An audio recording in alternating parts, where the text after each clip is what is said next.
Olá, meu nome é Cleilton Amaral, professor de Geografia, e o nosso estudo é voltado para os alunos do 9º ano do ensino fundamental.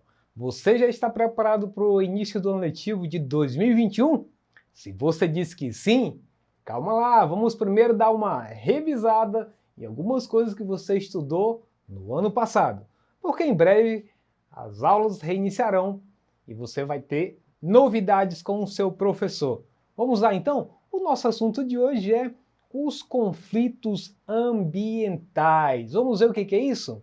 Olha só, os conflitos ambientais são gerados através de divergências de opiniões entre duas ou mais camadas de uma sociedade, que ocupam a mesma área de habitação ou de preservação ambiental, como, por exemplo, as comunidades indígenas, os madeireiros e garimpeiros. Os conflitos discutem quais as melhores soluções e saídas para minimizar impactos causados por desastres naturais nos grandes centros urbanos. Quando citou aí no próprio conceito o que vem a ser conflitos ambientais, vejo aí que diz que é divergência de opinião ou de interesses de grupos que estão no mesmo lugar. Então vejam que quando você fala de comunidades indígenas, ela tem uma visão de mundo do seu jeito.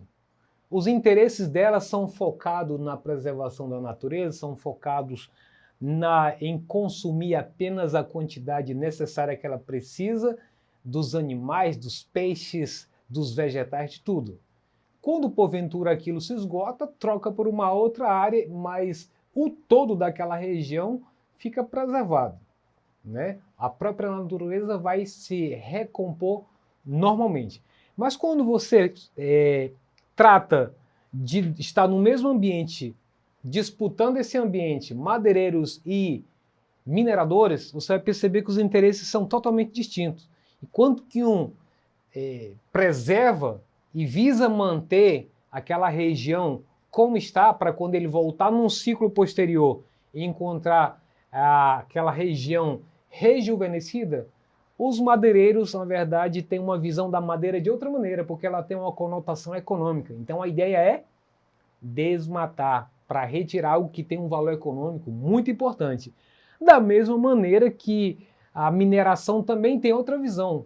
Não necessita de árvores em pé, necessita de árvore no chão, porque ele precisa limpar a área para poder fazer a extração de minério naquela localidade. Além de toda uma degradação que decorre tanto de madeireiro como de mineradores, que compromete totalmente a habitação dos índios e até mesmo um lugar que para muitos é um santuário, que vem das tradições, vem de uma herança dos seus antepassados. E então vejam aí que por isso que são praticamente rivais muito antigos, porque um defende como pode a natureza e o outro faz o possível para se apropriar dos recursos, não importando inclusive se vai matar algum desses membros da comunidade que causam resistência para a chegada desses invasores.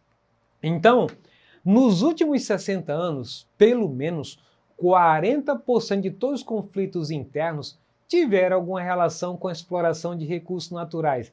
Então vejam que seja índio ou seja qualquer outra população tradicional, sempre serão vítimas de alguma forma de invasão em função de algum recurso natural que no território onde esses povos vivem contém alguma coisa de interesse para o mercado.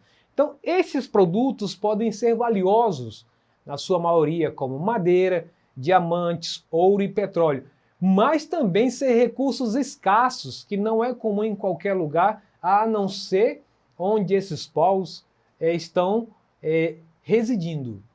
É bom lembrar que, por exemplo, ao norte do Brasil, você tem as maiores reservas minerais do mundo relativo a ouro, a diamante, mas abaixo dos pés dos índios é que estão esses minerais. E eles causam um certo desconforto para os mineradores e para outras formas de atividades econômicas que gostariam de estar ocupando essas regiões.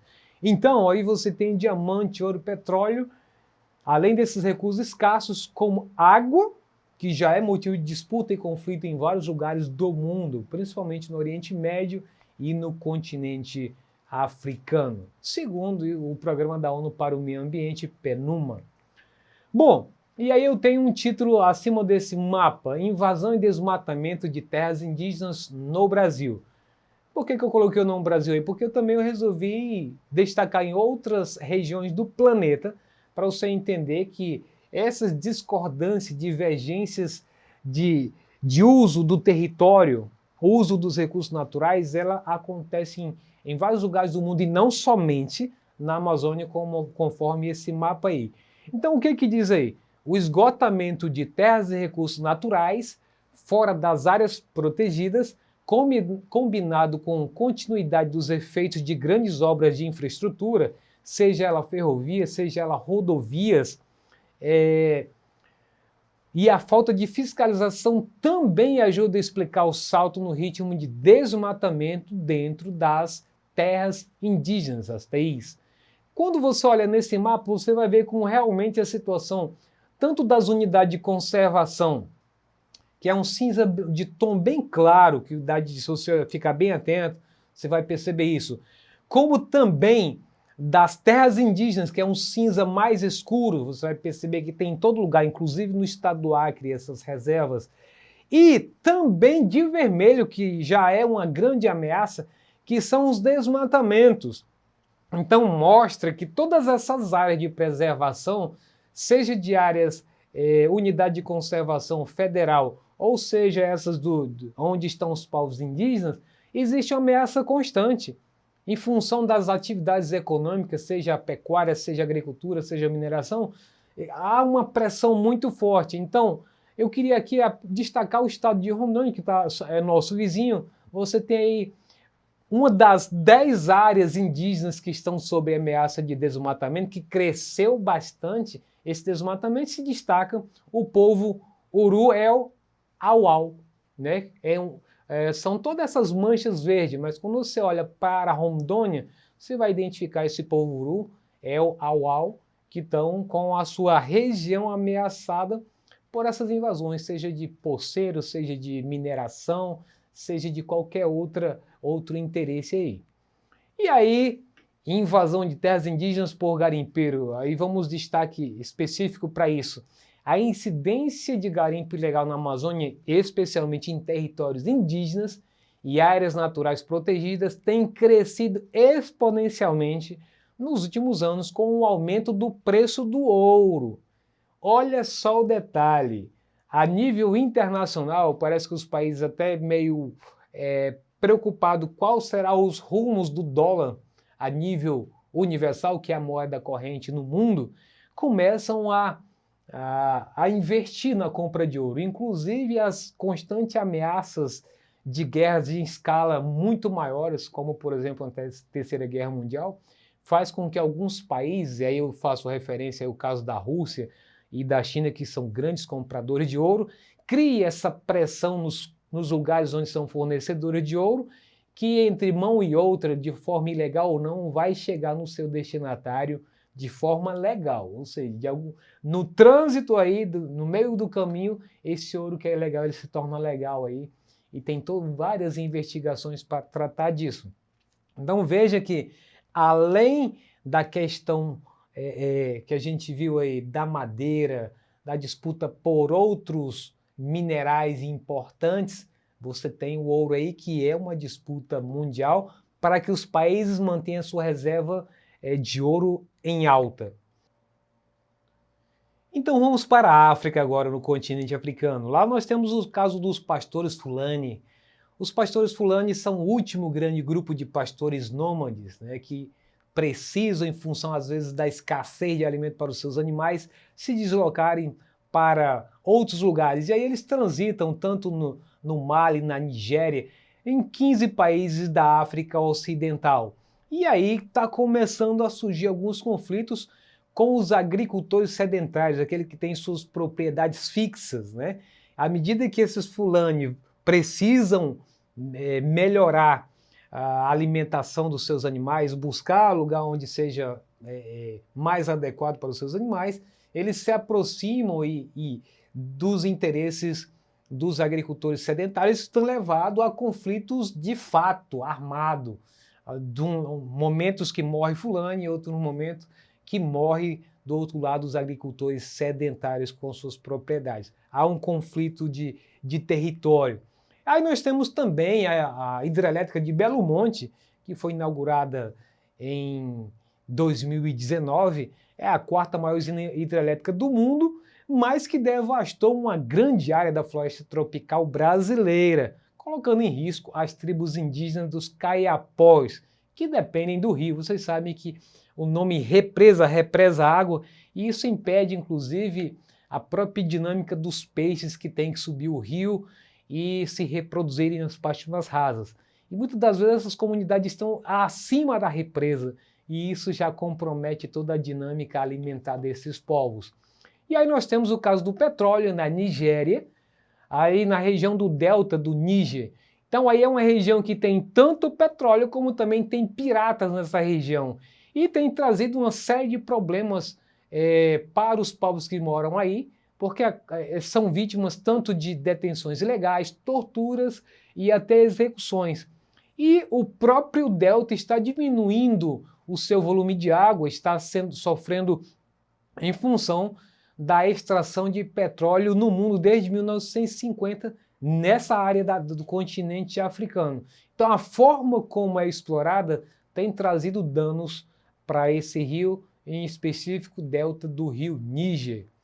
E aí nós temos as comunidades locais têm denunciado também a queima de gás residual, sobra de gás, denunciado em função disso a chuva ácida que tem atingido essas comunidades e a emissão de gases de efeito estufas que agravam as mudanças climáticas nessa região. Também os vazamentos de minerais tóxicos de Samarco, né, que ocorreu ali em Minas Gerais, também trouxe um sério problema para o povoado de Bento Rodrigues, que matou 19 pessoas e deixou mais de 600 famílias desabrigadas. Este foi considerado o maior desastre ambiental produzido no Brasil por negligência de uma empresa, a Samarco. E aí os povoados do câncer. O povoado Yongxing antes era uma pequena reserva rural, próximo ao centro da cidade de Guangzhou. Mas há 20 anos seus extensos campos de arroz, vegetais e pomares eram irrigados com água limpa que descia das montanhas. No entanto, em 1991, a reserva foi ocupada por um aterro de 34,5 hectares. E, para piorar, né, nesse período, essa população tem sofrido com a queima desses resíduos e que tem trazido câncer para essa população que foi detectado há pouco tempo. E aí nós temos também as minas de carvão que destroem lugares sagrados na África do Sul.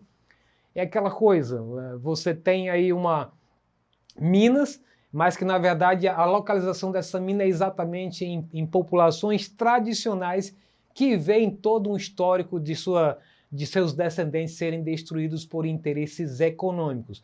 E aí, por fim, vamos para o nosso exercitando. Os conflitos ambientais são gerados através de divergência de opiniões entre duas ou mais camadas de uma sociedade, que ocupam a mesma área de habitação ou de preservação ambiental. Com base nesse fragmento, podemos concluir que: letra A, todo conflito ambiental gera uma guerra armada. Letra B, os conflitos ambientais, em sua maioria, não há incidentes com as partes envolvidas e óbitos. Letra C, os conflitos ambientais estão associados a interesses econômicos e, em certos casos, a registro de perseguições, torturas e mortes. Por último, letra D, só existe conflito ambiental na região amazônica.